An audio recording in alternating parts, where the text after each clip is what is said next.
எல்லாத்துக்கும் வணக்கங்க. ஒரு குட்டி கதை சொல்கிறேன். இந்த கதையில் உண்மையாலுமே மன உளைச்சல் யாருக்கு அப்படின்னு நீங்கள் தான் சொல்லணும், சரிங்களா? நம்ம கதையில் அசோக், மோகன் அப்படின்னு 2 பேர் இருக்காங்க. அசோக் ஒரு நல்ல பணக்காரர். அந்த அசோக்குங்கிற நண்பர் என்ன நினைக்கிறாரு, தான் வீட்டில் அழகான செடிகளை எல்லாம் வைக்கலாம் அப்படின்னு சொல்லிட்டு ஒரு பிளான் பண்ணுறாரு. அந்த செடியெல்லாம் வளர்த்துறதுக்காக ஒரு நர்சரிக்கு போகிறாரு.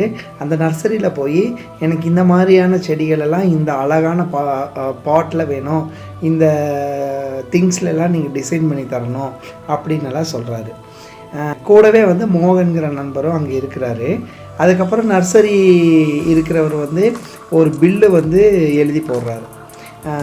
அவர் சொன்ன செடிகளை எல்லாம் ஆர்டர் போட்டுட்டு அவர் சொன்ன டிசைன் எல்லாத்தையும் எடுத்துகிட்டு ஒரு ஆர்டர் போடுறாரு.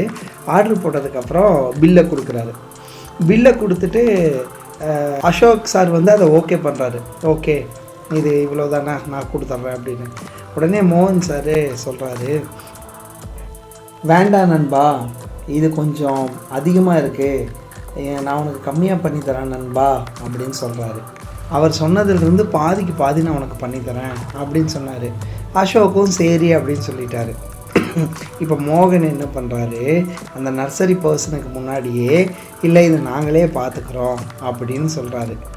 அப்போது ஃபஸ்ட்டு மன உளைச்சல் இப்போ நர்சரி பர்சனுக்கு ஆயிடுச்சு.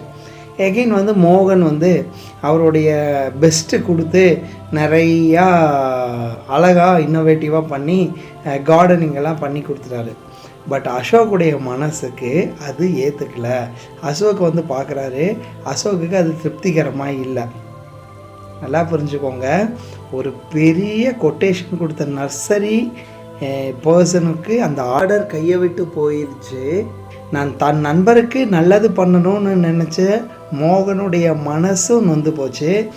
கம்மனு மோகன்கிட்ட சொல்லாமல் நர்சரிக்கிட்டே ஆர்டர் கொடுத்துருக்கலாம்னு சொல்லி அசோக்குடைய மனசும் நொந்து போச்சு. இப்போது இதில் உண்மையிலுமே ரொம்ப மனவேதனை அடைந்தது யாருங்க? நர்சரி பர்சனா, இல்லை மோகனா, இல்லை அசோகா? இப்படி தாங்க இன்றைக்கி ரியல் லைஃப்பில் நிறைய விஷயம் நடக்கும். இதுக்கு தீர்வு என்ன பண்ணணும்னு தெரியலைங்க.